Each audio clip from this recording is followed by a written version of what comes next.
Buenos días, amigos televidentes, buenas tardes o buenas noches, dependiendo del lugar donde usted esté sintonizando este gustado programa que se llama Cafeteando con su servidora Gualdina. Me alegra mucho saludarles esta mañana, tarde o noche, porque ayer casualmente recibí comunicación de Belice, recibimos de República Dominicana. No sabía yo que estábamos ya pasando tanta frontera y estamos muy agradecidos con Dios por esta oportunidad. Pues hoy aparentemente el clima está más tranquilo, me refiero por la crisis en la actualidad es dado, la situación con los maestros, la situación con los médicos. Aparentemente ya llegaron a un posible arreglo. De eso vamos a hablar esta mañana. Miguel Calix, ¿cómo está usted? Bienvenido. Encantado de cafetear. La gente que ¿Ya le pusimos el café? Sí, la gente que me conoce sabe que café es mi bebida predilecta, así que estoy contento, además de compartirla con un buen amigo como Andrés y con una periodista a la que admiramos como usted. Muchas gracias, yo también lo admiro mucho. Quiero contarles que yo lo admiro a él porque es una persona para mí brillante y es bien equilibrado en sus comentarios. O sea, no es sesgado como algunos, ¿verdad? Que dicen, sí, es que yo no pertenezco a ningún partido, pero le rumban candela a otro y a otro no. Él hace sus comentarios objetivamente. ¿Usted está casado, eh? Así es, estoy casado con Carla Cueva, ella actualmente desempeña un cargo, lo cual no ha impedido que yo pueda seguir volando candela. ¿Cuántos hijos tiene? Tengo dos. Dos. ¿Y cuánto tiempo tiene de casado? Voy a cumplir 20 años. Es que siempre hacemos la introducción así. 20 años, ¿no? 20 años de 20 casado. años y la felicito a ella por aguantarme. ¿De verdad? Sí. Es que dicen que los chelos son arrechos. Sí. ¿Qué es arrecho? No, Tranquilo. yo creo que todo el mundo tiene sus días y sus momentos. sus días y sus momentos, y parte del desafío matrimonial es aceptar a la persona como es, pero no necesariamente dejar de tratar de ser mejor cada día. O sea, la felicidad no es un estado permanente, es momentos, ¿no? Entonces, hay que hacer que esos momentos sean más frecuentes. Y ustedes se preguntarán, ¿y por qué no he presentado a mi otro compañero, Andrés Martínez? Es que Andrés ya ha estado en Cafeteando y ya le estuvimos preguntando de su vida personal. Como este es un tema un poquito así, entramos personal. No, pero yo quisiera saber cuántos años tenés casado, Andrés. Por supuesto. Mire, primero, gracias, sin duda alguna, muy complacido de estar aquí en Cafeteando con un personaje como Miguel Calix, a quien no es por nada, pero lo he admirado, su ponderación, su forma de ver el panorama, el contexto, no solamente nacional, sino también con el tema geopolítica, el tema social, y eso me ha permitido de alguna manera tener que admirarlo, porque sí ha sido una persona muy ponderada, de los pocos analistas en el país, de que precisamente es equilibrado y ecuánime en sus posiciones. Así es que estoy encantado, Gualdina, gracias. Seguimos cafeteando acá y estamos a la orden para... Y por supuesto voy a contestar la pregunta. Tengo 44 años, 2 hijos, ya tienen 18 años. Ya precisamente ahorita pasaba dejando a mi hija por la universidad y estoy feliz. Y justamente de eso se trata, ¿verdad? Pero seguimos quería saber cuántos avanzando. años tiene de casado. De casado. Bueno, quiero decirle que con la mamá de mis hijos vive en Estados Unidos, con ella estoy divorciado, lógicamente, y actualmente sí tengo 12 años precisamente de estar con mi pareja. Qué bueno, felicidades. Pero te Sí, una relación. por Una supuesto, relación. sí. Una relación Pero de 2 yo años. quiero saber cómo conoce a Carlita. ¿A quién? A Carlita. Pues Yo, ¿Usted cómo la conoció? es curioso, trabajando en derechos humanos.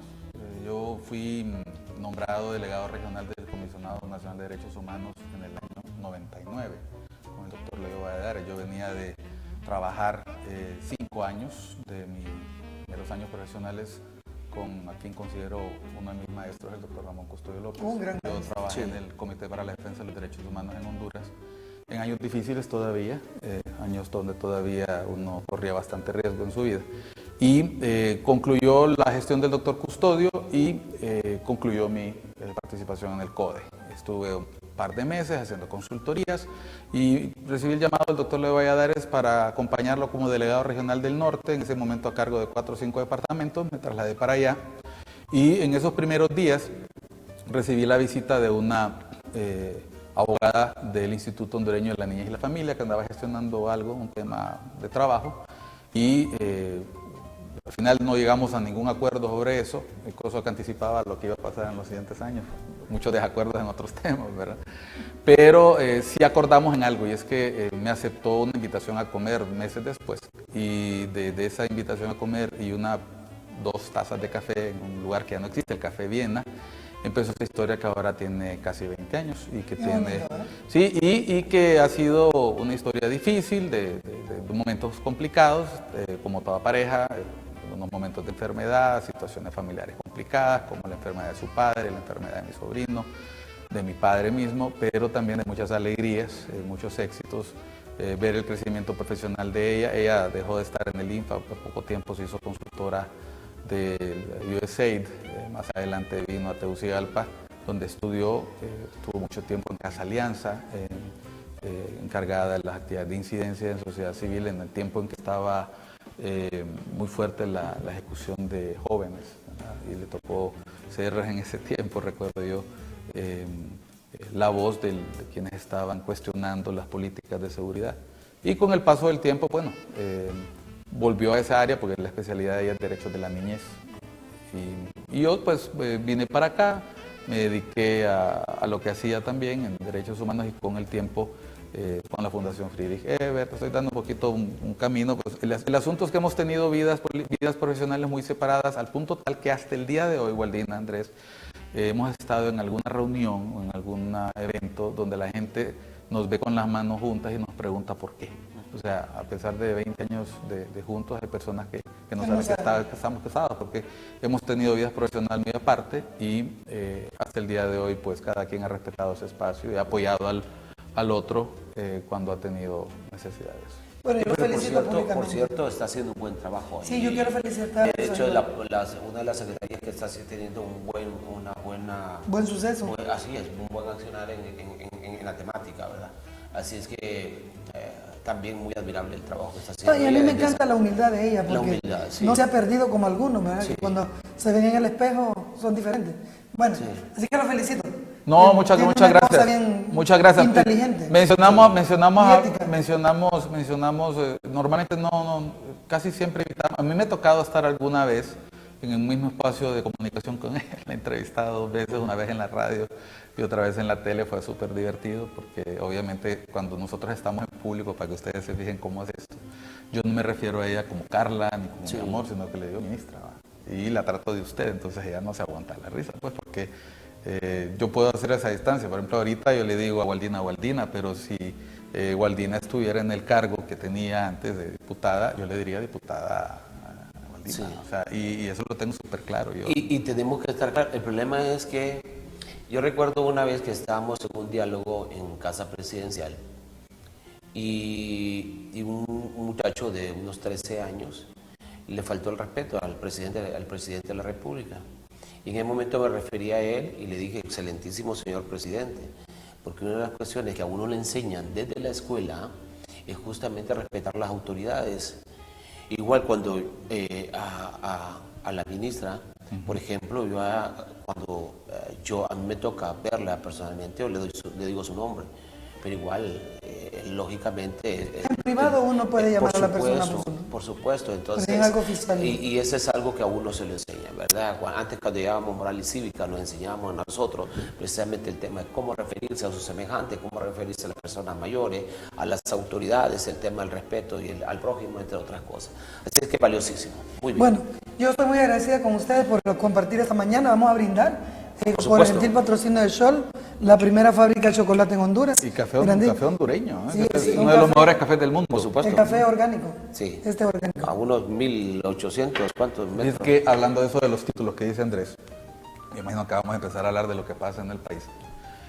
Hay gente que a mí me reclama, porque yo le digo presidente al presidente Flores, al presidente Maduro, al presidente Zelaya, ¿verdad? ¿Por qué les digo presidente? Yo, bueno, porque si hay una cosa que yo he admirado mucho de países como los Estados Unidos, Correcto, es que la figura de la presidencia está por encima de cualquier diferencia política, social, que uno espere. Entonces, uno puede ver, por ejemplo, en este momento, cómo tanta gente dentro de los Estados Unidos y fuera adversa al presidente Trump, pero es el presidente Trump. Así es. Y se le respeta como el presidente de los Estados Unidos de América, punto. Y yo creo que es algo que nosotros no deberíamos de olvidar en el caso nuestro, porque parte de la falta de confianza, del descrédito, especialmente la pérdida de confianza que tenemos en este momento en el país, se refiere a que en algunos momentos se ha perdido el peso, se ha perdido la altura de la investidura, ¿verdad? Es decir, quien es un magistrado en cualquier cargo, quien es un secretario de Estado, no lo es solamente porque se le confiera un título, una credencial. Cada día, cada hora que pase es una oportunidad para darle relevancia al cargo, para prestigiar el cargo. Hay personas que prestigian el cargo. Por ejemplo, cuando uno nombra a una figura pública en un cargo, pues el cargo se eleva, pero no hay ninguna duda que el cargo está por encima del individuo porque tiene una representatividad y tiene un valor que se debe preservar, porque cuando se empieza a irrespetar las instituciones, se empieza a irrespetar el cargo que uno desempeña, el daño no se le hace al cargo, se le hace a la república, que es un concepto que se nos ha olvidado mucho mencionar. Nosotros hablamos mucho de fortalecimiento democrático, hablamos de que hay que mejorar la democracia, derechos humanos, que el respeto a la ley, que el principio de legalidad, pero se nos olvida que Honduras también es una república. Así es. Una república donde precisamente en la medida que los gobernados sean guiados por el gobernante y el gobernante esté pendiente de los gobernados, vamos a tener fortaleza en las instituciones. Si se irrespeta la figura presidencial, entonces, o la figura del diputado, o peor, quien ostenta el cargo, voy a decir una frase coloquial, hace changoneta del cargo. Entonces, el daño puede salir en las noticias, puede salir... como parte del circo. Pues sí, puede salir en los apuntes, o en las pildoritas, o en los chambres, y puede ser motivo de memes y todo lo que quiera. Pero el daño que a la larga eso produce, esa noticia del momento, es que la gente piensa que cualquier persona puede ocupar esas posiciones. Haciendo referencia a eso, fíjese que la vez pasada había un diputado de San Pedro Sula que manifestó públicamente que aquí los diputados no vienen a trabajar, hay un montón de huevones, perdonando la expresión. Y él era un diputado, que lo decía. Diputado. Y lo digo, qué feo se escuchó. Lo primero que dice la gente, y esos son los que nos representan. O sea, no es correcto. Sí. Como lo que estamos viendo recientemente, que ahora ya le encienden cohetes. Eso está cuando usted es jefe de familia y se encarga de desacreditar a su misma familia. ¿De qué pasa al interno del Congreso? En el Congreso, por ejemplo, sale un congresista, como decía Miguel, haciendo changoneta al interno del Congreso. Entonces, ¿qué pasa? Al final, a todos los ven, o sea, la sociedad misma lo ve justamente como, y así lo han dicho muchas personas, como un circo al interno del Congreso. Entonces, a todos los echan el mismo costal porque no hacen, como decía Miguel, honor precisamente al cargo. Son como padres de la patria, como legisladores, debería de ser, o actuar con mayor formalidad o darle más seriedad al cargo al cual fueron electos. Y lo mismo sucede a nivel de la presidencia, cuando los gobernantes no hacen caso omiso o se saltan, como decimos vulgarmente, las trancas y no respetan las normas.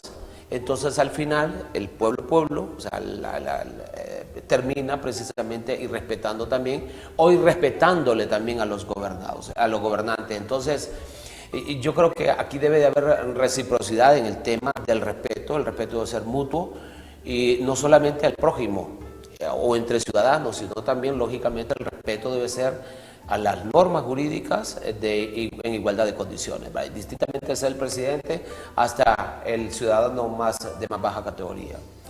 Para el caso, recientemente usted vio lo que ocurrió en el Congreso Nacional. Sí, también he visto lo que ha pasado en Corea, en Dominicana. Sí, o sea, este tipo de eventos tardan, o sea, hasta en Canadá, lugares de Estados Unidos, uno ve que en algunos momentos de crispación el ser humano al final es manada, o sea, a nosotros nos olvidamos nuestra condición animal, o sea, tenemos, y muchas veces recordemos cuando estábamos en la adolescencia que sufrimos algún castigo por andar de carretas, o sea, uno anda en jauría o en gavilla. Yo lo que veo es que debe llamar a la reflexión cómo el exceso de poder del presidium en el Congreso nos ha llevado a esto. Y voy a explicar a qué. Cuando se hizo el cambio del reglamento interno del Congreso, la ley orgánica, era una oportunidad valiosa para elevar el Congreso Nacional de Honduras al nivel de parlamentos y asambleas a nivel mundial. Pero cuando se diseñó el nuevo formato del Estado hondureño allá en el 57, se dejó a propósito la figura de la presidencia del Congreso con mucho poder, para precisamente evitar el desbalance que tenía tener un presidente con poderes omnímodos, ¿verdad? Y en aquel momento se vio, pues, o sea, teníamos un presidente, Ramón Vida Morales, y un presidente de la Asamblea, Modesto Rodas Alvarado, dos figuras señeras del Partido Liberal, que desde ese momento se demostró que ese modelo tenía complicaciones, porque desde entonces no ha habido un tan solo gobierno del Partido Liberal, especialmente del Partido Liberal, donde la figura del presidente del Congreso no haya tenido conflictos de poder con el presidente del Ejecutivo, ¿no?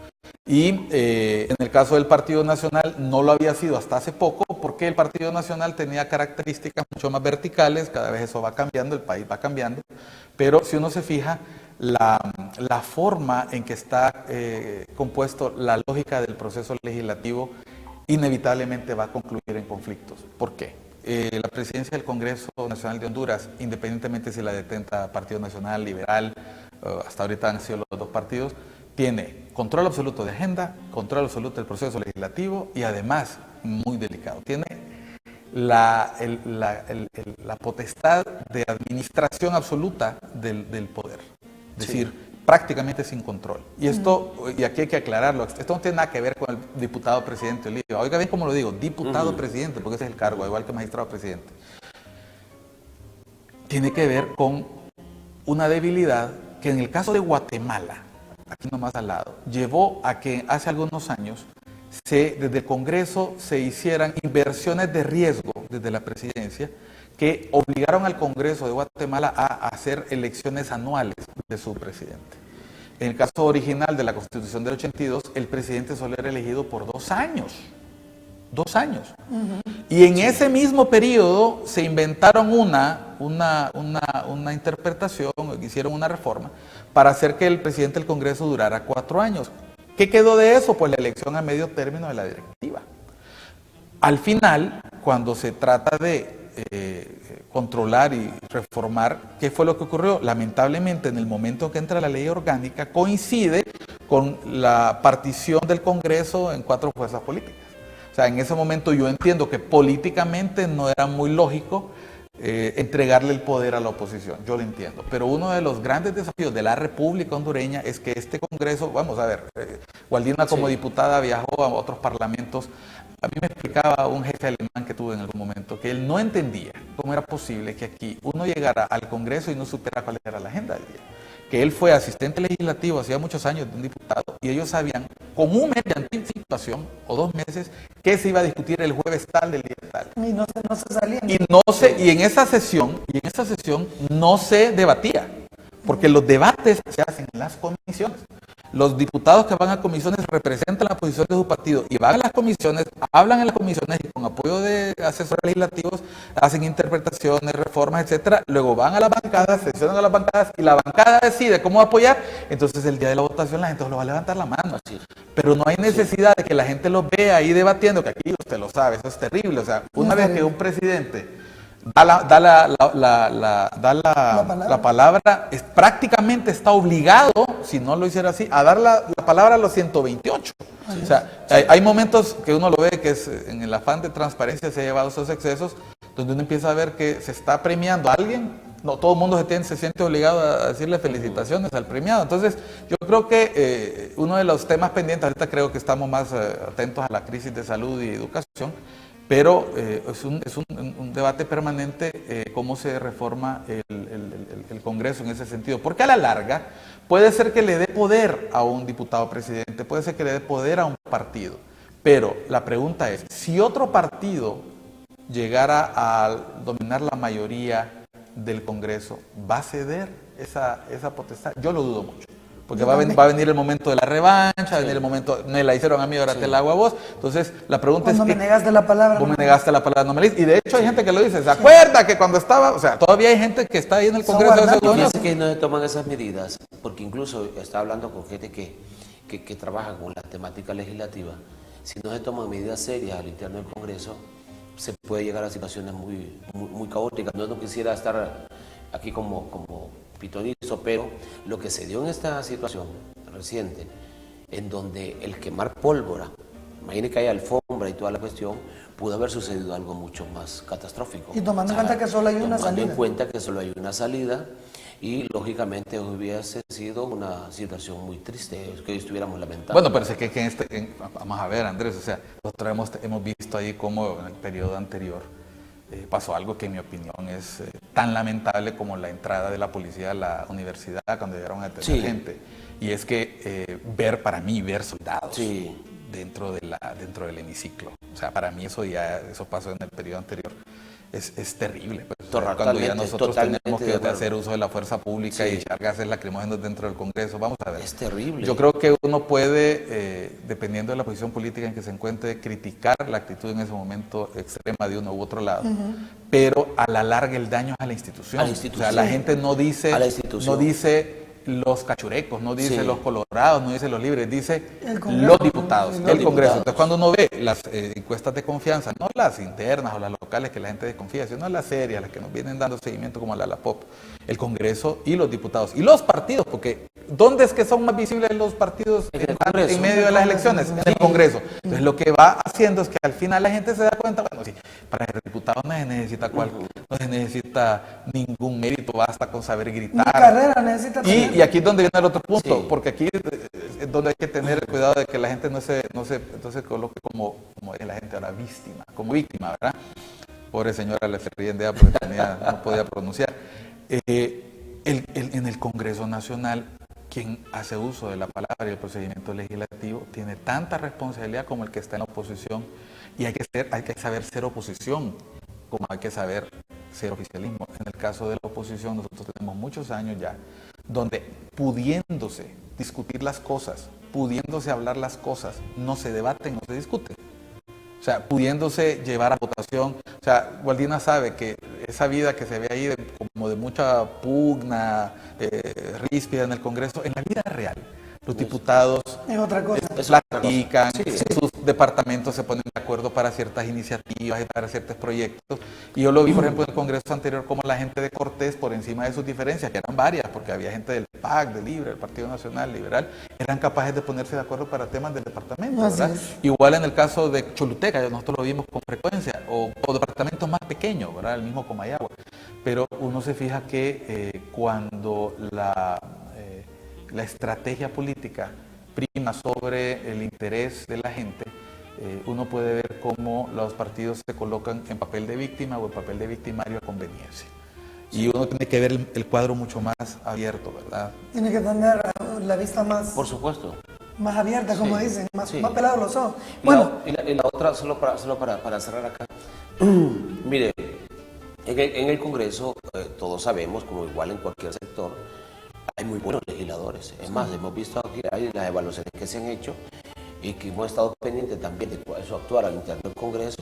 Sabemos que hay gente con muy buena intención, más creo que sea la mayoría.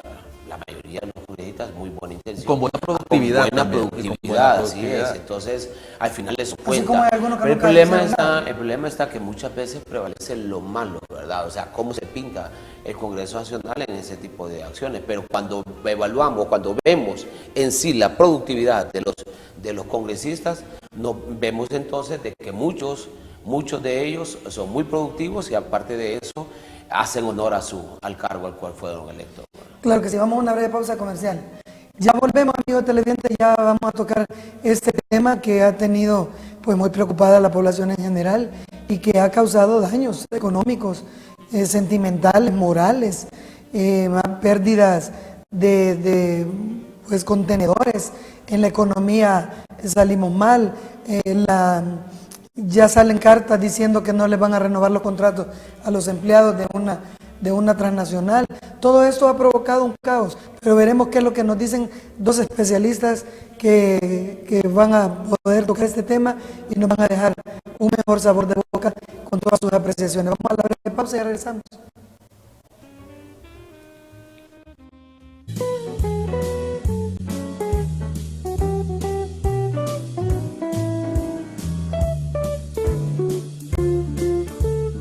planes postpago de Tigo. Disfrútalos con todo lo que te apasiona, con toda la libertad, con todo lo que te mueve, porque conectarse en todo momento es sencillo. Con los nuevos planes postpago de Tigo, por solo $24.99 al mes, tienes más de todo. 5 GB de internet, llamadas, WhatsApp, chat y Facebook ilimitados. Además, tu plan postpago de Tigo incluye un smartphone Huawei G6 2019 para que siempre estés conectado. Adquiere ya tu plan postpago de Tigo. Tigo, en todo lo que te mueve. Para conmemorar momentos importantes y especiales, ven a Tarjetas y Más. Te ofrecemos una gran variedad de estilos en tarjetas para boda, 15 años, aniversarios, eventos empresariales y mucho más. En Honduras, somos pioneros en tarjetería, galardonados al espíritu emprendedor latinoamericano. Visítanos, estamos ubicados en la calle principal Las Minitas, contiguo a la farmacia Center Plaza. Y para más información, llámanos a los teléfonos 9827-5382 y al 2235-7310. Tarjetas y Más, la solución para esos momentos tan especiales. International Security Systems, empresa líder en seguridad a nivel nacional. Contamos con servicio de investigación y estudios de seguridad, servicio de guardaespaldas, sistema electrónico de seguridad, protección a contenedores, guardias especializados. Comunícate 9435-8172, 2516-0530, 2516-0531. International Security Systems. Yo estaba entre tercero y cuarto grado cuando yo empecé a elaborar el casabe. Bueno, yo lo que hacía era vigiar a mi abuela. Yo vigiaba a mi mamá y vigiaba a mi abuela. Cuando ya tenían ya todo listo para empezar a hornear, en ese momento yo venía y agarraba más y me ponía a hornear. Uno como productora, uno se siente orgullosa cuando uno ya mira un producto terminado y que ese producto haya salido de las manos de uno. Lo que debe de ser la juventud, uno como garífuna, es no perder esta tradición. Sí se puede, sí se puede. Nosotros somos ricos en cultura. Sí pueden ellos poner una microempresa basándose en todo lo que nosotros elaboramos como garífuna. Recomiende o sugiera esas historias que hacen ver Rostros del Cambio. Escríbanos a rostrosdelcambio@gmail.com.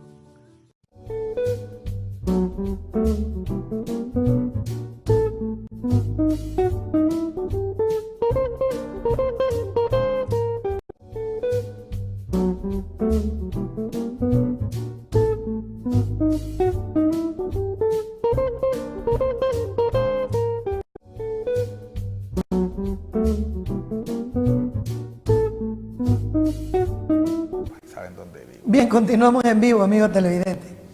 Fíjense que ahorita ha trascendido de última hora unas imágenes que los encontraron con las manos en la masa. Así se dice, ¿verdad? Sí, lo que pasa es que... Lo que pasa es que lo encontraron con las manos en la despensa, ¿no? Las manos en la despensa, sí. En San Pedro Sula les vamos a poner esa fotografía donde la policía llegó a hacer una inspección a la zona donde ayer hubo un saqueo y encontró a los saqueadores adentro. Se quedaron encerrados. O se quedaron dormidos o quedaron no pudieron salir, ¿verdad? Que esa es otra cosa. Es otra cosa. Vamos a ver las imágenes, mire usted lo que son las cosas. ¿Por qué se está dando este tipo de situaciones, Miguel? Yo pienso que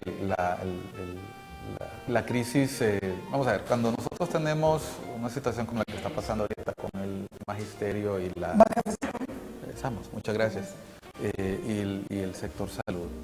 Es una crisis que tiene un momento de erupción, pero que no se gesta de un día para otro. O sea, estamos hablando de una situación organizada, antigua, que data incluso de los años 90, ¿no?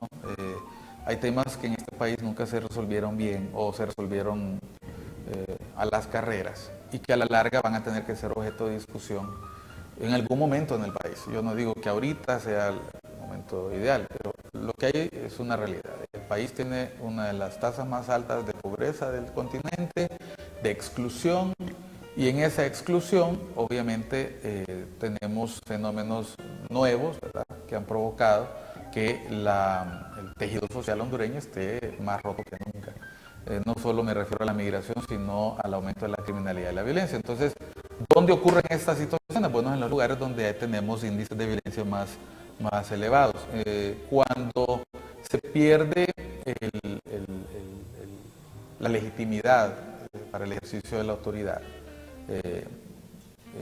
hablemos por ejemplo en el caso de la policía, que ha sido tan cuestionada, o en el caso de las mismas figuras políticas, nosotros lo que vemos es que pasa lo que ocurre en una casa cuando el padre llega bolo, o el padre o la madre es una persona que no cumple sus responsabilidades, igual que el padre. Entonces, los que dependen de ellos, los que tendrían que ser gobernados por esta autoridad, sencillamente le pierden el respeto. Correcto. Y en el caso de San Pedro Sula, que no es nuevo, también pasó aquí en el lado de la Vega en algún momento, en Pedregal.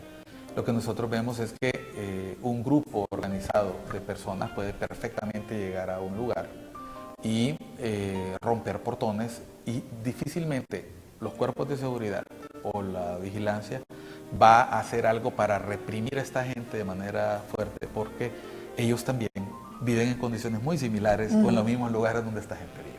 Entonces, para colmo de males, como autoridad, ellos también han perdido ese peso de poder imponer la ley, que solamente se logra cuando la autoridad es un ejemplo, la autoridad no es impune, la autoridad no se vuelve cómplice de los actos reñidos con la ley. Entonces, lo que estamos viendo en San Pedro es una expresión de descontento, así como la comunidad organizada, la sociedad organizada se organiza y protesta de manera organizada, y a veces no se puede evitar que algunas personas actúen violentamente. No toda la gente es infiltrada. No toda. No toda la gente es infiltrada. Yo sí creo que hay personas que aprovechan estas circunstancias para demilitar los movimientos, pero y no necesariamente son del gobierno, también pueden ser personas de grupos que están interesados en dañar la protesta. Sino que diga Andrés. Sí, pero también ocurre que hay personas radicales en los distintos movimientos, con ideario político definido, y que creen que esta es la forma de confrontar. Por ejemplo, yo le puedo decir que hay todo un debate en algunos chats o en algunos espacios de discusión pública, Andrés lo sabe, donde se tiene claro que una de las maneras de golpear al sistema político imperante es afectar las venas y las arterias que lo alimentan, y se habla de el sector económico, que mientras el sector económico esté cómodo, mientras el sector privado esté cómodo, ellos no van a hacer nada para intervenir. Ya vimos nosotros que a medida que se complicó la situación en la costa norte, obligó a una reacción del sector privado. Sí. Y una reacción que ha generado mucho debate, porque algunos dicen, bueno, ¿están o no están apoyando la protesta? ¿Están o no están apoyando al gobierno? De lo que estamos viendo nosotros, estas expresiones de molestia popular van precisamente contra ese espacio de acumulación de capital, que a los ojos de la mayor parte de la gente es no solo responsable, sino también el lugar donde ellos podrían ir a nutrirse de las necesidades que normalmente no tienen. Entonces, lo que nosotros vimos en San Pedro Sula ayer era, en mi opinión, iba a terminar ocurriendo. Pensarán las acusaciones de que fue provocado, de que porque no apoyó a la policía, etcétera, pero no es la primera vez que ocurre en la costa norte, y además, hay que decirlo, la costa norte históricamente ha sido más levantisca, ha sido una zona mucho más bravía, ¿verdad? Así que a mí no me extraña que sea en estos lugares donde, dirían los especialistas, donde los conflictos de clase y donde esas exclusiones son más evidentes, donde surjan estas explosiones más violentas. Bueno, mal para ellos porque lo agarraron con las manos en la despensa. Pero un montón de gente se fue a su casa y tiene hoy manteca, azúcar y frijoles, ¿verdad? O sea, tiene sus plasmas también. Ahora, yo le voy a decir algo. ¿Usted vio que iban? El tema, sí, claro. Con plasma, pero antes de eso, mire, quiero que me den su opinión sobre este tuit del expresidente José Manuel Zelaya Rosales. Una convocatoria urgente a la coordinación nacional este viernes 7 de junio en Tegucigalpa a las 11 en punto. Punto único, dice, estrategia para sacar al dictador. Cuando la plataforma anuncia legitimarlo con un diálogo, lo mismo advertimos a Salvador y Luis nunca entendieron. ¿Qué opinión le merece usted primero y después Miguel? No, mire, para empezar ahí quedó claro. De alguna manera, recuerde usted que en este tipo de situaciones, muchas de ellas son creadas, otras lógicamente se aprovecha de la coyuntura, y eso es histórico, eso ha sido histórico, y hablaba precisamente Miguel ahorita en el tema de lo que sucedió igual en San Pedro Sula. En aquel momento, por ejemplo, usted recuerda cuando, en la historia, cuando Osvaldo López Arellano, a Miguel, en aquel momento cuando se dio el tema de las bananeras, las transnacionales, por ejemplo, se habló incluso de aprovechamiento de esa coyuntura para poder, de alguna manera, posteriormente darle un golpe de Estado a Osvaldo López Arellano, y luego surge la historia, continúa la historia. Pero además de eso, en este tipo de situaciones está más que claro de que tanto ambos sectores, o los diferentes sectores, que muchas veces llevan agua a su molino, y precisamente por lo mismo, cuando hay sed de poder, porque hay sed de poder y generalmente se trata la política de eso, es justamente de cómo lograr precisamente llegar al poder indistintamente a cambio de lo que sea, porque esto tiene un costo. O sea, todos los conflictos que están dando en el país en este momento, a pesar de que son históricos, no es nuevo en el país, de estos conflictos se aprovechan o se han aprovechado muchos sectores, incluso la creación de partidos políticos ha sido producto precisamente de crisis sociales en el país.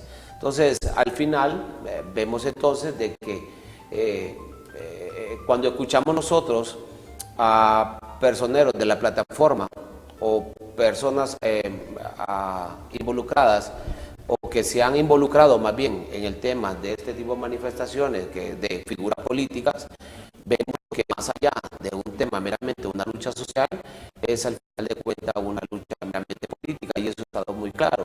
Cuando vemos en las redes sociales, cuando ellos publican que la misión no es meramente los PCM, sino que va más allá del tema. ¿Cuál es la misión según ellos? Ellos lo han dicho abiertamente, muchos de ellos, no digo que todos, pero muchos de ellos ha sido que el tema no pasa por la eliminación de los PCM, sino que va más allá. El tema justamente de sacar a Juan Orlando Hernández. Eso es lo que dicen, ¿verdad? Fíjese que a mí me gustan los tiempos que estamos viviendo, porque como son novedosos, nos cuesta todavía interpretarlo. Veníamos en el camino con mis hijos para la escuela y me llamó mucho la atención, y nos ocultamos a ver conmigo, porque estaba haciendo referencia a esta nueva decisión, no es nueva, es una decisión del 2018, pero a esta decisión de la Embajada de Estados Unidos de que ahora uno tiene que reportar la actividad de sus redes sociales en la solicitud de visa. ¿Por qué lo digo? Porque ayer estoy seguro que ambos estaban atónitos de ver cómo el presidente Nayib Bukele está gobernando vía Twitter. O sea, nosotros creíamos que lo habíamos visto todo con Trump, pero resulta que vemos al presidente Bukele destituyendo gente allegada al anterior gobierno, mostrando toda una red de nepotismo ahí brutal. Y todavía diciendo públicamente que ganaba $4,000. No, pero el punto es el nepotismo. O sea, y interesante eso de las redes sociales, para mí es tan nuevo que merece análisis aparte. O sea, cuando yo veo un tuit del presidente Zelaya, quien, repito, y lo dije al inicio del programa, o sea, es un expresidente y como tal merece todo el respeto del mundo. Yo no me quedo con ese tuit. Porque una de las es como cuando la gente me dice, pero usted le da valor a las encuestas. Mire, yo solo veo una fotografía de un estado anímico. Sí. Pero también no olvidemos el carácter estratégico de las decisiones del presidente Zelaya. Uno no puede quedarse solo con este tuit. Uno tiene que ver los tweets del último 2-3 años para acá. O sea, nosotros hemos tenido tweets donde el presidente Zelaya pedía a todos sus seguidores y a buena parte de la población hondureña apoyar al candidato Narrala. Y un año y medio después, tweets denostando al presidente Narrala de una manera muy elegante. O sea, prácticamente haciéndole ver que él ya no estaba y que no gozaba de su confianza. Entonces, lo que vemos es un individuo, un político que tiene capacidad de adaptarse a los distintos momentos y que tiene clara una estrategia. Vamos, ¿cuál es la estrategia de un político, Waldina? ¿Para qué se está en política? ¿Cuál es el objetivo de un político? Llegar al poder. Llegar al poder. Ok. Y llegar al poder, ¿para qué? Le preguntan, bueno, para el bien común, para quedarse en el poder, lo que sea, pero el objetivo es el poder. Ver este tweet a mí no me resulta, no me inquieta, no me preocupa. Ese tweet es un tweet a la base de Libre, a la dirigencia de Libre, ¿verdad? Quienes estamos en redes sociales tenemos acceso a ese tweet, pero ese tweet no va dirigido a nosotros. Ese tweet va dirigido a la base de Libre y tiene mensajes muy claros. Posiciona al partido en un momento en que están otros temas en la mesa de debate, la reforma electoral, las elecciones del 2021, la posición en el Registro Nacional de las Personas, etcétera. Y de paso, le manda un telegrama a sus adversarios. Ojo, ese mensaje no es a Juan Orlando Hernández.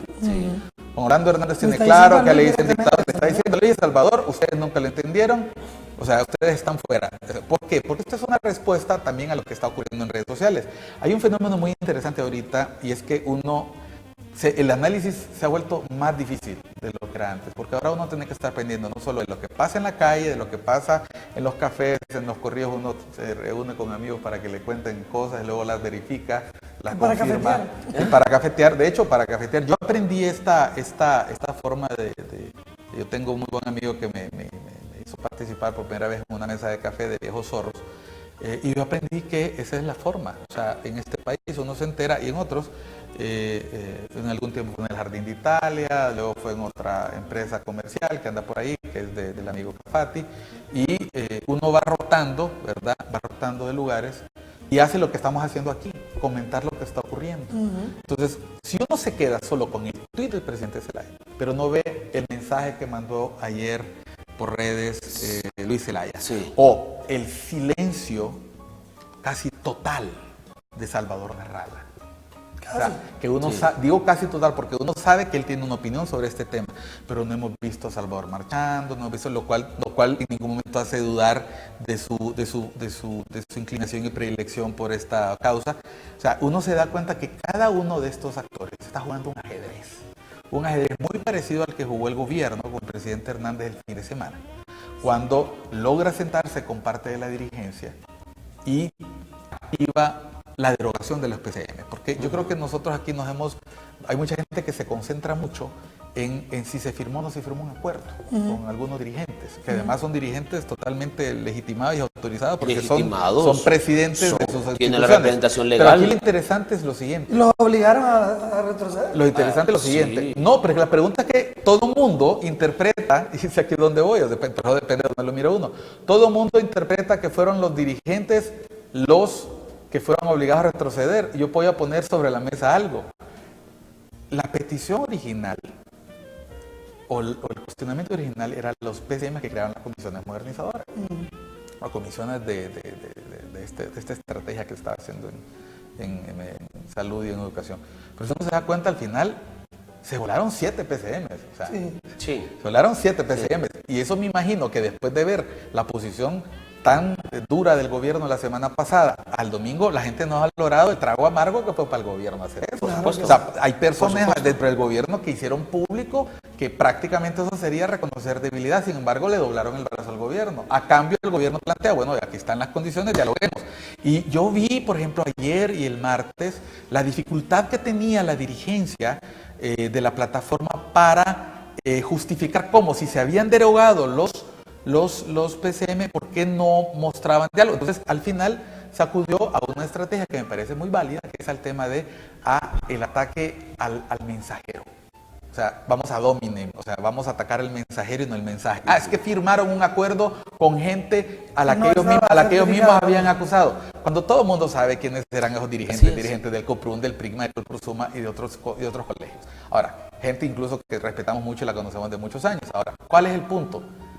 Como son movimientos de ajedrez, cada quien juega sus piezas, pero también juega en función de su estrategia. El presidente Zelaya está siendo cuestionado en redes sociales, y eso es un detalle que la gente debe conocerlo, porque la estrategia de Salvador y Luis es acusar a Libre de tener una alianza con el Partido Nacional. Una alianza que se hace patente a la hora de integrar el Registro Nacional de las Personas. O sea, vamos a ver, uno de los grandes desafíos que ha tenido Libre desde que surge a la vida es cómo utilizar los acuerdos de Cartagena para demandar representación en los distintos órganos. Ahí se habla de un Frente Nacional de Resistencia Popular. Libre no es el Frente Nacional de Resistencia Popular, pero ha evolucionado hacia el partido, y nosotros sabemos que en la actualidad esas dos instancias están separadas. Sin embargo, cuando ocurre todo este fenómeno donde la dirigencia de la plataforma puso las condiciones para sentarse a dialogar, entonces es un momento donde efectivamente la movilización popular, que ha sido importante a nivel nacional, se desmoviliza. Porque, y aquí volvemos a un tema, los políticos, ¿cómo se ponen de acuerdo, Waldina? Y hablando, dialogando. Pero el problema es que cuando tú te sientas, hay un detalle que pasa desapercibido al resto, pero que es importantísimo en una democracia. Cuando yo me siento a dialogar, reconozco que el otro existe. Así es. Cuando el gobierno dijo, no nos vamos a dar a los PCM, vuelvan a clases, esa huelga es legítima, vamos a despedir. Vamos a despedir, lo que está diciendo es, tu movimiento no es legítimo, yo no me siento contigo con una pistola en la sien. Y es interesante porque cuando uno ve a los analistas de distintos signos, dicen, nadie se sienta a dialogar con una pistola en la sien. Cada quien interpreta esa medida de presión, ese secuestro a sus intereses. Entonces, en este momento que la movilización ha mostrado su fuerza, como hacía tiempo no lo hacía. Como hacía, no lo hacía, y que esto, y hay que decirlo, y esto puede sonarle raro a las personas que apoyan al partido de gobierno, esto es sano para un país. Por supuesto. Que la gente se exprese. Por supuesto. Esto, y aquí, esto es lo que a la gente le va a molestar, esto te demuestra que aquí no hay dictadura. O sea, el membrete dictadura se utiliza a conveniencia. Se utiliza a conveniencia. Un dictador no cede. Un dictador no permite que la gente se manifieste. Ahora, ¿es un gobierno autoritario? Claro que lo es. Como es autoritaria la dirigencia de los colegios magisteriales, como es autoritaria la dirigencia de los colegios de salud, como es autoritaria, aunque se hable mucho de asambleas, es autoritaria. Porque si nosotros nos pusiéramos en la democracia pura, estaríamos consultando permanentemente. Bueno, imagínense que Waldina tuviera que andarle consultando a todo el mundo de qué se va a hablar aquí. O sea, al final ella es la gerente y el gerente tiene que tomar decisiones. Pero nosotros me venga y me diga, Miguel, no me pregunte tal cosa. Así es. El autoritarismo va en contra de eso que estamos viendo. Esa es la expresión colectiva. Miren lo que dice Luis Zelaya. Porque usted hace referencia al tweet. Hay que estar pendiente de lo que dicen todos. Aquí la mayoría son tuiteros. Dice Luis Zelaya, es momento de gran pacto social sin Juan Orlando, quien perdió toda la legitimidad para seguir gobernando. Le digo a docentes y médicos, no cometan el error que yo cometí al creer en diálogos falsos, aún con la comunidad internacional de testigos. Problema tiene nombre y apellido.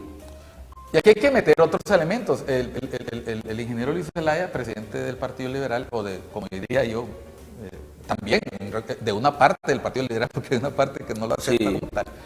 Esa es una desgracia. Miren, el problema nosotros que tenemos en el país es la profunda división que hay en distintos... o sea, nos cuesta ponernos de acuerdo. Miren, yo siempre he dicho... y tiene que ver con lo que usted dijo desde el inicio. No se ha perdido credibilidad. Yo dirigí una organización acá que trabajaba en el diálogo político, lo sabe Waldina. Yo siempre decía que esto, lo que está aquí adentro, es capaz de hacer milagros. O sea, una taza de café, buen pan dulce de Tegucigalpa, o buenas rosquillas de donde a usted le gusten, o Lancho, el Tablón, el Paraíso, de ahí de Sabana Grande, donde usted quiera, son buenas o de allá de Comayagua. Es el mejor pretexto para ponerse de acuerdo. O sea, una mesa con un buen café. ¿Por qué? Porque en la medida que la gente dialoga, por ejemplo, en este momento el ingeniero Luis Zelaya habla de un pacto social. Pero cuando ese pacto social ignora que hay un 30% de cachurecos en el país, es un pacto social que excluye. Exacto, y no se puede llevar a cabo. Así es. Exactamente. Entonces, uno de los grandes problemas... Porque todo lo que huele a político no quieren saber nada. Uno de los grandes problemas que tiene nuestra dirigencia política es confundir sus deseos con la realidad imperante. O sea, el presidente Zelaya muestra que él, consciente de que tiene un escenario que ha cambiado, tiene que modificar su estrategia. La estrategia sigue siendo sacar al Partido Nacional del poder. Y esa estrategia va a ser o en el 2021 o si la insurrección popular que ellos mismos han mencionado, o legislativa, o si el movimiento social lo permite.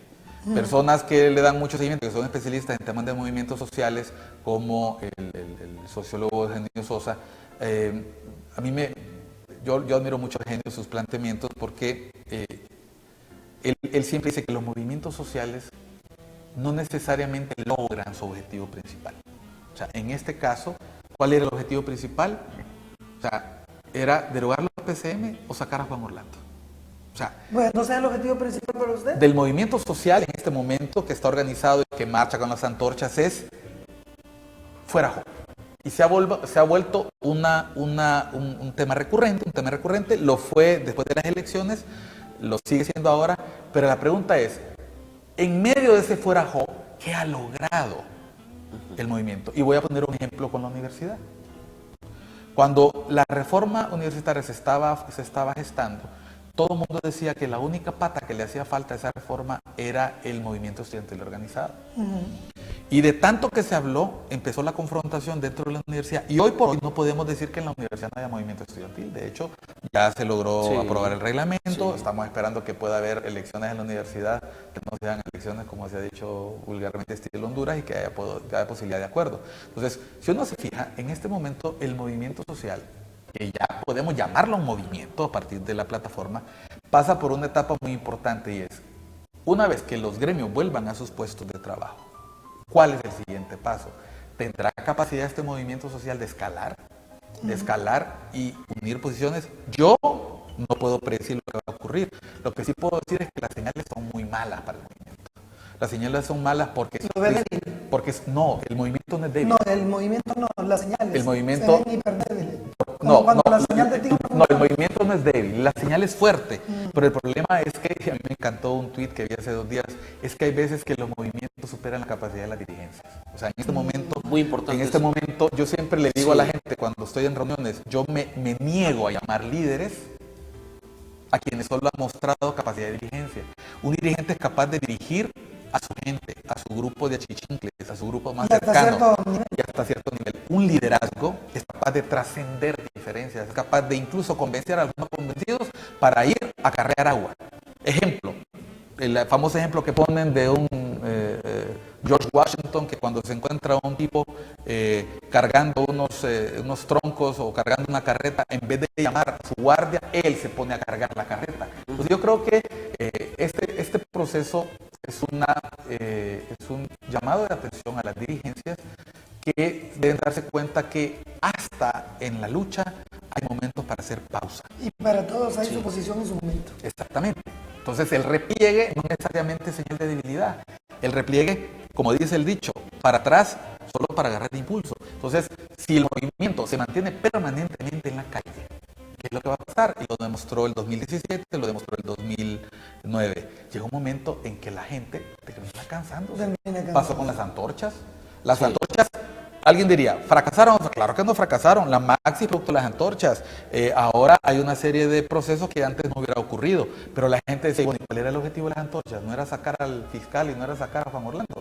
Hoy ya se nos olvidó que también las antorchas querían sacar a Juan Orlando. Entonces, aquí este movimiento ha mostrado que existe capacidad de movilización, sí, pero que esa capacidad de movilización es posible cuando el objetivo por encima de la protesta es mucho más allá que el fuerajo. Tiene que tener una buena visión el que dirige.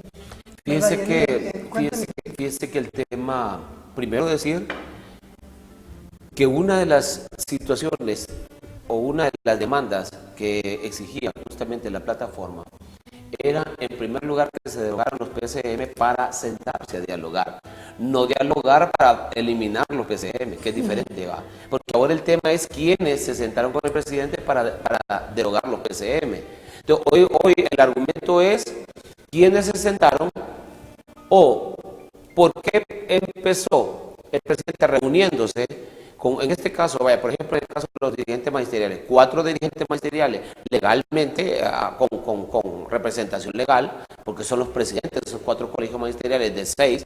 Entonces nos dice que pasó más allá de la mera exigencia de la eliminación de los PCM y que ya el requisito fundamental para la eliminación de los PCM es una explicación amplia y abierta, según ellos, de cómo debe de ser o cómo debía haber sido el procedimiento para eliminarlo. No si se eliminó, en lugar de estar pidiendo explicaciones sobre el procedimiento de la eliminación de los mismos. Ahora bien, y la otra situación es, sí, claro, ya se vio que hay capacidad de reacción del pueblo. Si hay algo que a la población o si hay algo que crea crispación en la sociedad, es el tema de la privatización. Es el tema, aquellos temas que son álgidos y que de alguna manera tiene un impacto de manera directa en el ciudadano. Cuando al padre de familia le dice, mire, si privatizan la educación usted va a pagar, se va a convertir en una escuela privada, ya no va a ir de manera gratuita, va a pagar. Si a usted le dicen en el hospital ya no va a ser gratuito ir al hospital y escuela, sino que va a tener que pagar. Bueno, Obviamente el hecho. De hecho, no es tan gratuito Ahora, porque de tiene hecho, que pagar la gas, el alcohol y Sí, todo. de hecho no está gratuito el examen, para los exámenes usted paga. Y hay exámenes que cuesta una cantidad de dinero que tiene que ir a trabajar al servicio social para que precisamente le puedan dar un descuento o le puedan... Con un estudio socioeconómico. Con un estudio socioeconómico. Y si le cae mal a la persona, no le da nada. Sí, así es. Entonces, por eso es que los gobernantes deben de tomar decisiones sabias al momento de poder actuar. Por ejemplo, en el tema de los PCM, nosotros habíamos hablado, hicimos un estudio amplio en el tema de los PCM y sabíamos lógicamente que iba a crear problemas los PCM. Que cuando el tema del decreto legislativo, por ejemplo, en el Congreso, en donde el ministro de la Presidencia llega al Congreso, supuestamente con directrices del presidente Hernández, entonces lógicamente ya se crea otro decreto legislativo, eso creó un problema serio en el Congreso. Recuerde que ahí también hay dirigentes, exdirigentes o dirigentes magisteriales, hay muchos maestros ahí que conocen la temática también y eso creó un problema serio. Ahora bien, y sí coincido en el tema de que siento además de que la movilización social es más que clara, pero sí siento además de que hace falta liderazgo. O sea, se ha perdido credibilidad y se necesita un nuevo liderazgo en ese sector social. Es más, no se sabe, la única figura que aparece ahí justamente la doctora Figueroa, pero así Una chiquita pero gigante. como liderazgo, a pesar de que vemos a Ulises Zelaya movilizados ahí, no trasciende la Pero ya figura de vieron Ulises que Zelaya.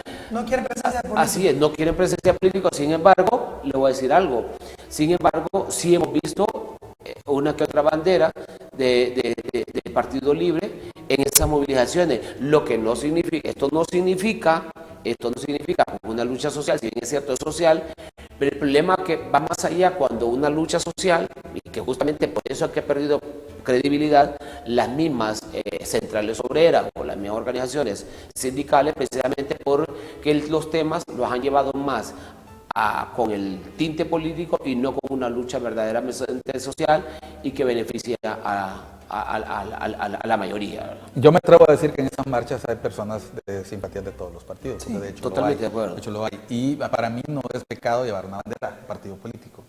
Pero la figura en sí. Pero lo que ocurre es lo siguiente. Vamos a ver, como hablábamos al inicio de que hay un descrédito de la actividad política. Entonces, ese descrédito de la actividad política en el lugar por excelencia de la política, es el Congreso o las discusiones de los partidos, ha llevado a que la gente considere que la presencia de un político afecta el movimiento o afecta el trabajo. No es lo mismo Waldina Paz, periodista, que Waldina Paz, diputada y periodista. Y usted lo ha sentido. O sea, usted lo ha sentido. Ahorita que usted ya no está en el Congreso, hasta más libertad para algunas cosas. La gente le dice, ay, qué bueno, Waldina, que salió de ahí. O sea, hay gente que lo dice, hay gente que lo dice. Entonces, ese descrédito debería ser preocupación de todo el mundo. Cuando uno ve la marcha, cuando uno ve la manifestación, uno lo que encuentra es que el problema que origina la marcha no son los PCM. Vamos a ver, ¿quién en su sano juicio diría que el sistema de educación pública de Honduras tiene calidad? O sea, se habla insistentemente de los 200 días de clase, se habla insistentemente de un montón de situaciones que se mejoraron en tiempo del doctor Marlon Escoto, pero ¿quién diría en este momento que nuestra educación es capaz de catapultar al país a los desafíos que tiene el siglo XXI para poder competir? Ni siquiera vamos a hablar para educar, que eso ya debería serlo per se, para competir con, no vamos a hablar Colombia, no vamos a hablar Argentina, México, competir con la subregión.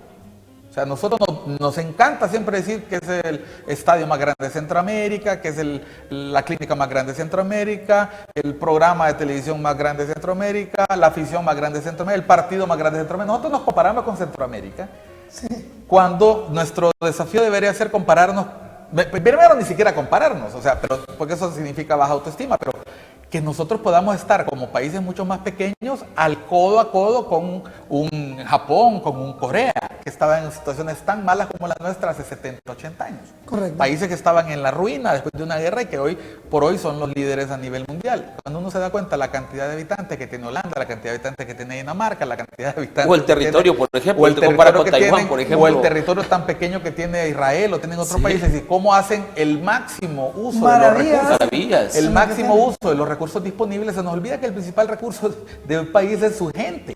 Entonces, la educación y la salud tienen que mejorar. Claro. Pero lo que aquí no se quiere decir es que aquí la gente se concentra única y exclusivamente en el tema de los presupuestos.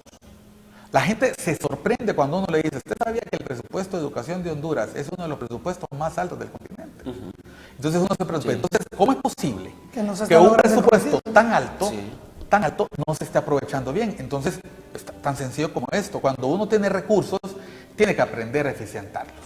Y esa eficiencia pasa por saber cómo se están gastando, en qué se están gastando. A mí me parece inaceptable que haya maestros que ganen 2.500 lempiras, que haya maestros que ganen 4.000 lempiras.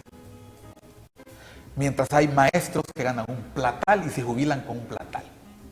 Y que ya no están aportando al sistema de educación. Que haya todavía colegios, escuelas donde haya un maestro multigrado que le da a 6 grados. Mientras alguno que no va a trabajar y cobra, que a pesar de y súmele lo otro, más de 15.000 docentes en las calles sin una oportunidad. A pesar de la limpia que se hizo en tiempo de Escoto, no hay capacidad en este momento de presupuesto para dar utensilios, herramientas. Mientras eso pasa, usted tiene un sistema de salud donde necesita una expansión del sistema, donde hay modelos exitosos como el que se está implementando en Colinas, pero que implica descentralizar los sistemas de salud. Y la descentralización mucha gente lo interpreta como privatización por una simple y sencilla razón. Y tiene toda la razón la gente que dice esto. Bueno, ¿en quién vamos a subrogar? ¿En las ONGs? ¿En el sector privado? ¿En quién vamos a subrogar? Yo no he visto a nadie cuestionando el derecho que tiene un médico o un maestro a poner una clínica privada o a poner una escuela privada. De hecho, una de las razones de la irrupción de tanta escuela privada fue la crisis del sistema educativo en los 2000 y finales de los 90, que de tanta huelga que estuvimos, crecieron un montón de escuelas que muchas de ellas no tienen ni siquiera espacios donde practicar educación física, ya no digamos profesores competentes, profesores bien pagados. Y si nos vamos al área de salud, nos vamos a dar cuenta que tenemos una desproporción en el uso de los gastos. Personas que solo trabajan 6 horas y que tienen trabajo aquí, acá y acullá. O sea, uno no puede decir que esa sea la situación de todos los médicos. Yo tengo amigos médicos que me han hecho ver también la realidad de que el que gana, un médico que se mata en lugares donde hay mucho riesgo, que gana apenas 20.000 lempiras por jornadas extenuantes, donde no hay utensilios, donde no hay gente, donde está en riesgo su vida, no se puede comparar a la vida de las personas que facturan 200, 300.000 lempiras en una semana. Así que estamos hablando de un año. Pero volvemos al punto y la gente dice, bueno, ¿y cómo es posible que en salud y en Secretaría de Defensa y Seguridad se hagan esos gastos excesivos? Pues entonces la pregunta que me hago la gente, bueno, es que esta gente no ve las noticias, o sea, esta gente no ve que estamos en un país donde la violencia está incrustada, donde hay redes de narcotráfico dominando zonas del país, donde uno puede explicar brotes de violencia en ciertas zonas por la presencia de maras y por la presencia o por la ausencia y el vacío de poder que dejó la supresión de bandas y cárteles de narcotraficantes. O sea, uno tiene que ver, por eso les digo, no veamos solo un tuit, no veamos solo una marcha, hagamos una cronología. No seamos como los capitalinos. Yo soy de Comayagüela, soy capitalino, pero yo no estoy de los que dice que Tegucigalpa es Honduras. O sea, si yo creo que esto que nosotros estamos viendo en Tegucigalpa es la fuerza del movimiento social, ojo con los dirigentes también de estas marchas. Correcto. No toda la gente marchó en todo el país, que fue el error de las antorchas, creer que todo el país está movilizado. Y no se les olvide, hay estructuras políticas que son súper fuertes, que en este momento también tendrán que ser tomadas en cuenta si se quiere cambiar el país. El modelo actual, Gualdina, no es sostenible, ni en salud ni en educación, pero tampoco es sostenible el modelo democrático actual. Así que si el ingeniero Zelaya está hablando de un nuevo pacto social, debe acordarse que la paz en Colombia se firmó guerrilla-gobierno. Así es. Que la paz en El Salvador se firmó guerrilla gobierno, sí, así y es. que incluso la paz en Irlanda se firmó entre el IRA y el gobierno, que si él quiere un pacto social tendrá que reconocer que él es una fuerza de oposición, dicho sea de paso, minoritaria. Y no abandonarlo. Y recuerde usted, vaya. No abandonarlo como el diálogo pasado. Sí. Lo que pasa es que estos señores nunca se dieron cuenta, Andrés, que el espacio de Naciones Unidas era el único espacio posible. O sea, era el espacio al que había que sacarle el máximo jugo. Sí. El presidente se retira del pacto, del diálogo, porque no lo necesita. Tiene el Congreso y rapidito el Congreso pactó con él y pactó con una facción del Partido Liberal y crearon las 3 comisiones especiales que han hecho avanzar parte de la reforma y que la OEA está asesorando. Entonces, uno tiene que también tener una dosis de realismo político. Ahora, en lo que yo sí reconozco un gran mérito del ingeniero Zelaya en este momento es que esta cantaleta de decir que hay un pacto entre el Libre y el Partido Nacional está empezando a surtir efecto. Y la forma en que uno lo nota es que en redes sociales uno nota cómo se ha generado una cuarta corriente de opinión. Porque está la corriente de opinión fuera Joe. Está la corriente de opinión que está a favor de Salvador. O sea, Salvador es nuestro presidente y que lo defiende capa y espada. Hay una corriente de opinión de gente de libre. Ahora Salvador, que era el santo varón que quería ser presidente, no, es un traidor a la causa. Sí. Hay una cuarta corriente de opinión, que estoy simplificando, es una cuarta corriente de opinión que está en contra de la alianza Mel-Jo, así le llaman ahora, y se quiere posicionar como una opción, como una tercería en la cual deben confluir todos, ¿verdad? Y que curiosamente toma en cuenta este acercamiento entre Salvador y Luis.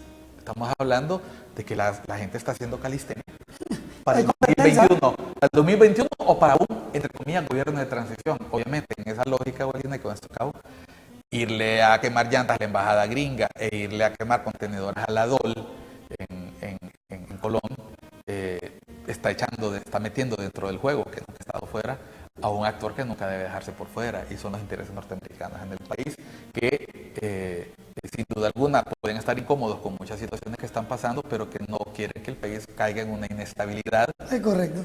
Donde hay imprecisión e incertidumbre de quién va a gobernar. Ese es el otro punto. Bueno, voy a la última pausa comercial, volvemos con las conclusiones, pero antes los dejo con el tweet que publicó ayer el señor Nayib Bukele, presidente de El Salvador. Miren ustedes, y me paso de lo nacional a lo centroamericano. ¿Por qué? Porque este joven ha agredido constantemente, ha estado diciendo del presidente Juan Orlando Hernández, y ha dicho que él no se sienta ni 5 minutos. Sí, creo que sí lo dice. No me sentaría, dice, mire, no me sentaría con él o con alguno de sus discípulos por 5 minutos. No tengo nada que hablar con corruptos, narcotraficantes, dictadores y roba elecciones. Insto al pueblo hondureño a que siga de pie contra la dictadura. Me dice usted si es una clara intromisión, porque está prácticamente diciendo al pueblo continúen en las calles, si es una violación a la soberanía o no. Me lo dice al volver usted como analista, los dos me lo dicen al volver. Regresamos luego de la pausa.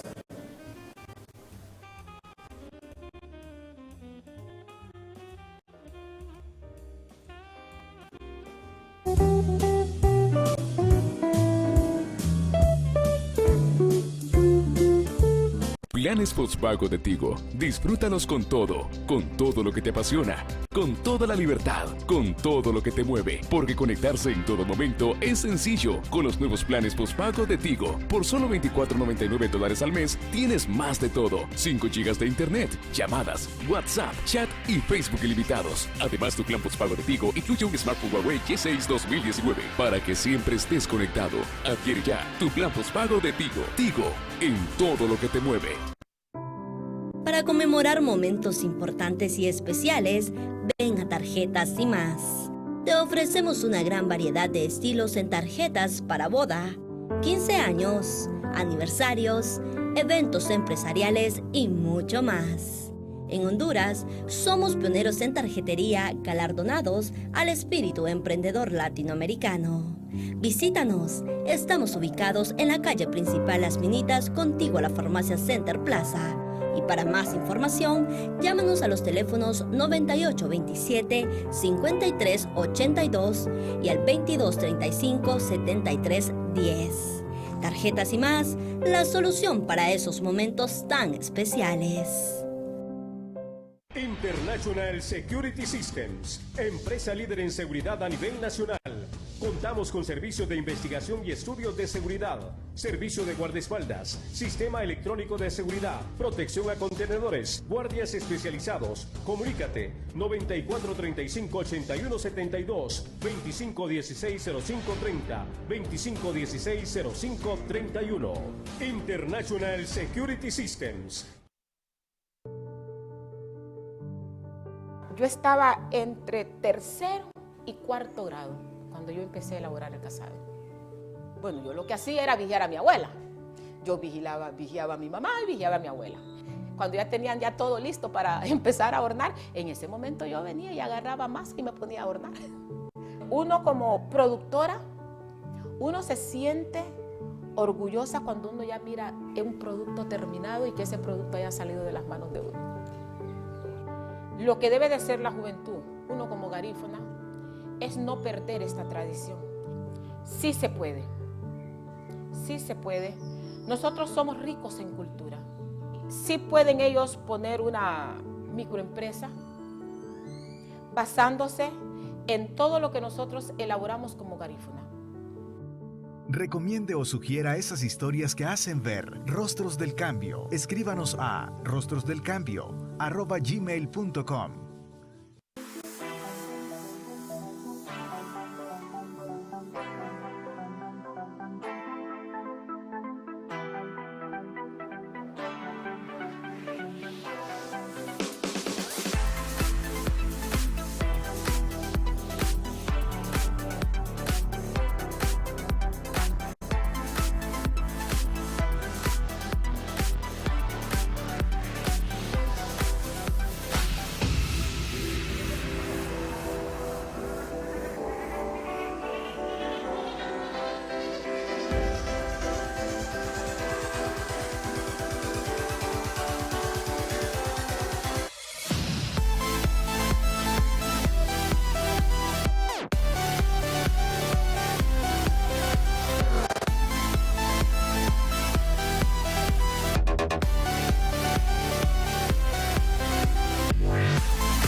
Un buen vehículo, esta es su mejor opción. Para mayor información, marca al número 3315-5755. Las reformas electorales prometidas por el presidente del Congreso Nacional, Mauricio Oliva, avanzan. Ya se aprobaron profundos cambios en la Ley del Registro Nacional de las Personas para permitir la depuración y actualización permanente del censo poblacional y asegurar un padrón electoral sin errores. Asimismo, llegó a Honduras expertos de la OEA para asesorar al Congreso Nacional en la creación de las leyes orgánicas de las dos nuevas entidades, el Tribunal de Justicia Electoral y el Consejo Nacional Electoral, que asegurarán elecciones presidenciales transparentes. Así cumple el Congreso Nacional, abierto, plural y democrático.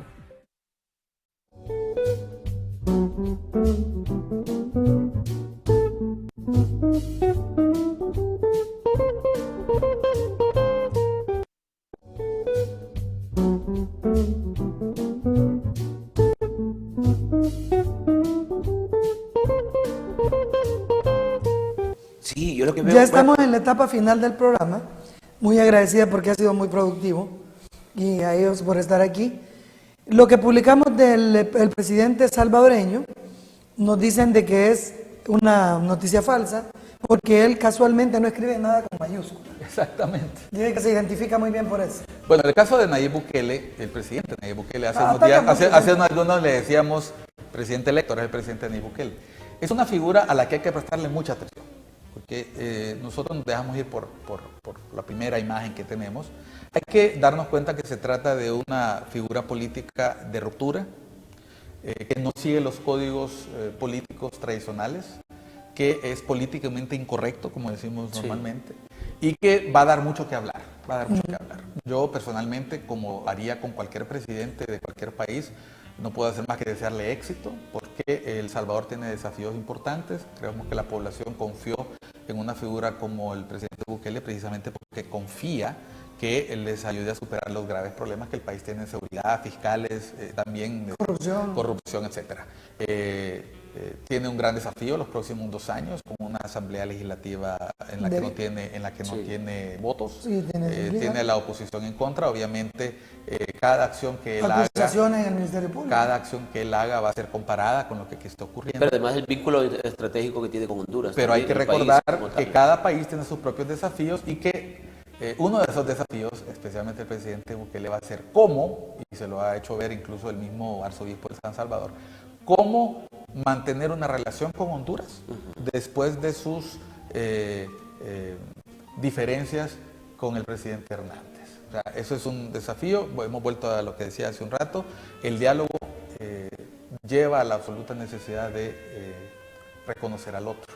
Hasta ahorita la respuesta del gobierno de Honduras hacia El Salvador ha sido a través de la figura del ministro de la Presidencia. El presidente Hernández no se ha referido en ningún momento a Bukele. ¿Ni lo va a hacer? Muy probablemente no lo haga, pero yo confío que como ocurrió con el conflicto colombiano, nos vamos a llevar sorpresas. En Colombia, cuando la guerrilla y el gobierno anunciaron que iban a firmar un acuerdo de paz, la gente se dio cuenta que tenían 3, 4 años reuniéndose.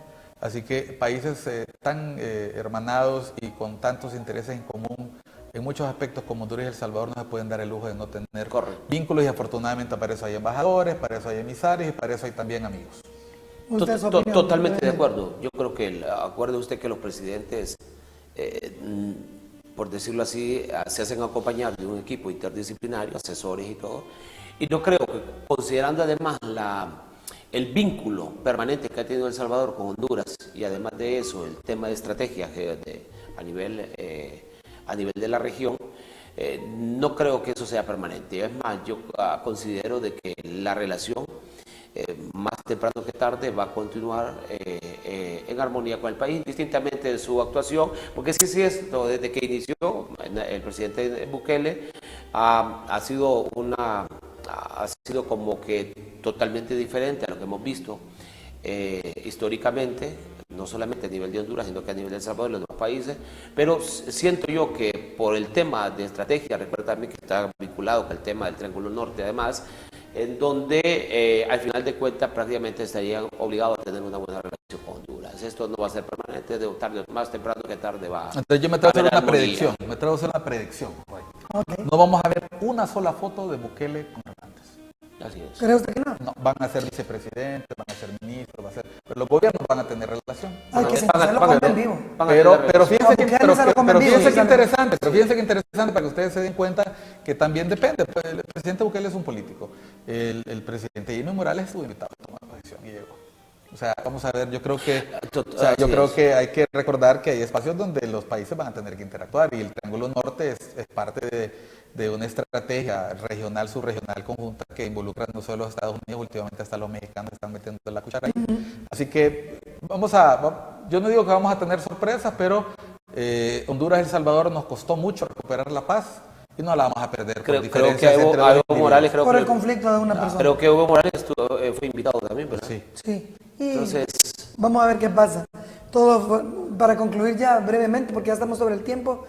Ayer Porfirio Lobo Sosa, expresidente de la República, expresó aquí que lo que debería hacer Juan Orlando es renunciar, porque definitivamente no ha tenido la capacidad de resolver la problemática con los maestros. Lo dice por resentimiento. El expresidente de la República, Porfirio. O lo dice simple y sencillamente porque considera de que no está haciendo nada bien para su partido. Además de denunciar aquí en este programa ayer que se firmó un pacto con el señor de la OEA, en el cual un pacto privado donde él lo presentó y de ahí lo sacaron de la habitación y se quedaron firmando un pacto privado para destruir al Partido Nacional de Honduras. Su opinión, por favor. No, mi respeto al presidente. No puedo opinar de cosas que no me constan y respeto su opinión. No tengo ningún elemento para poder comentarlo. Tal vez el único comentario que haré es que si se hubiera hecho caso a todas las personas que pidieron durante 2010-2014 que el presidente Lobo renunciara, no estaríamos discutiendo aquí como estamos haciendo. Perfecto, ¿y usted? Yo igual. igual yo creo que más que se está partiendo de simples hipótesis, no hay constancia de tal pacto de impunidad que se ha venido hablando. Igual, al final de cuentas, al menos en mi caso particular, no quisiera estar en los pies del presidente Lobo. Sabemos que fue muy permisivo también en su gobierno, cometió muchos exabruptos y al final de cuentas, pues el tiempo dará la razón. A ver qué pasa. Gracias por estar aquí. Esto fue Cafeteando. A mí me encantaría tenerlos a los dos en mi programa. Ah, sería fantástico. Sí, pero La sería verdad que- lindo la verdad que tenerlo. estuvo muy ameno, estuvo muy ameno. Es que es un programa relajado. Estuvo muy ameno y agradezco la confianza, ¿verdad? Yo sé que tal vez voy a usar un minutito con esto y es invitar a la teleaudiencia, a las personas que escuchan o en el programa, a no dejarse ir con la primera impresión, a no ser impulsivos, a analizar bien la información y lo más importante es escuchar muy bien a sus dirigencias. Cualquier persona que impulse una idea que esté en contra del interés colectivo, por muchos partidos suyos, por mucho que su familia, usted haya votado históricamente por ese partido, tiene todo el derecho a demandar un mejor comportamiento de los políticos y el país lo necesita en estos momentos. No, y hay que tener mucho cuidado con las redes sociales, porque a veces reenviamos informaciones que al final resultan ser falsas. ¿Verdad? Muchas gracias. Gracias, esto fue Cafeteando, que el Señor le bendiga a las 9 en punto de la noche, su repetición. Queremos agradecer a DTV Televisión, que nos ha dicho de que a partir del lunes estaremos saliendo también en ese prestigioso canal. Gracias, porque esto nos dice que estamos haciendo un buen trabajo. Que el Señor le bendiga. Con la asistencia de Erika Aguilera, nos vemos. Hasta la próxima.